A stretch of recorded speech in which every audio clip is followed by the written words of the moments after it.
but it's with this black bar right here. Okay, so pretend that I'm in a push-up. Okay, my feet are behind me like this is on the floor.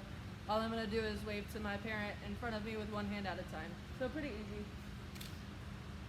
This one right here, the parent will help them jump up, or you can help them jump up, whatever you feel necessary. This one is the one you're gonna help out the most with, and then you're gonna help them do a forward roll. The way that I like to do it is I always hold their feet behind them, because they do start to lean forward, and some kids don't like the leaning forward motion, so they'll like throw their feet up to try and stop. So I always hold their feet, that way they can feel comfortable bending over, okay, and then eventually they'll be able to do it by themselves. But for now, you'll have to hold their feet behind them, or their thighs, whatever works. And then I let them shift their hands, but I'll always tap them if they're not moving their hands, and they're just leaning. And then you'll guide their back forward as they bend over, and then as they bend over, you'll rotate hands. So the hand that was on their legs will go under their back, and the hand that was on their back will then go underneath their legs on this side, and you'll help them come down. Some kids will literally just chuck it and go for it, and then your job is easy.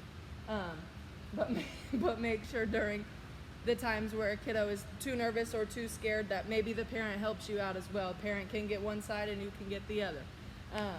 Or the parent can just do it if the parent is more comfortable doing it, and the kid will go if the parent does it and not you. Either way is totally fine. Just make sure you're encouraging the right kind of spotting, because there's a fine line between telling people what to do and keeping their kid safe. We are trained to spot things a certain way, like you have already figured out. So if you see a parent spotting their kid in a sketchy way, you don't have to tell them what to do, but kind of suggest it just so we can keep them safe, because we don't want it to get turned around on us that the station was too hard, or vice versa. Which it's definitely not if the parents are doing the entire, or you're doing the entire forward roll for them. Definitely not dangerous whatsoever. Right here on the rings, there's a hula hoop all the way out here. They're gonna take the noodle. All they're gonna do is hang there. The parents can help push them if they feel necessary. But all they're gonna do is pick up the noodle with their feet and throw it into the hula hoop.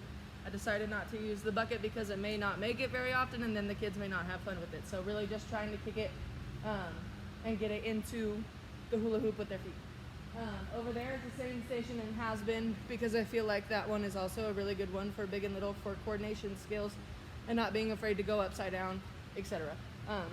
So this time, if you want to encourage your parents, they can lift their kiddo's feet off the mat and have them upside down.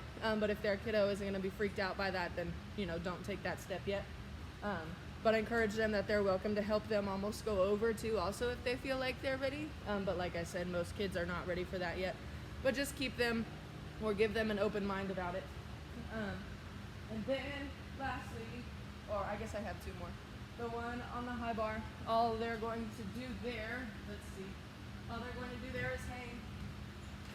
Okay, so same thing as last time, except you won't be over there. So they'll be swinging this time instead of hanging and kicking. So they'll hop up there. Okay, the parents can help them. The parents can help them swing. And then if they want to, the parents can help them drop down. Okay, all they're just going to do is let go and drop, and then land in SLP. They can swing however many times they like, but please make sure they don't skip over the dropping part. And please don't just have the parents grab them and set them down. Okay, try and encourage them to have them at least just hover and let them land, unless they think it's going to be scary. Then, last but not least, the parent will help them up on this purple bar.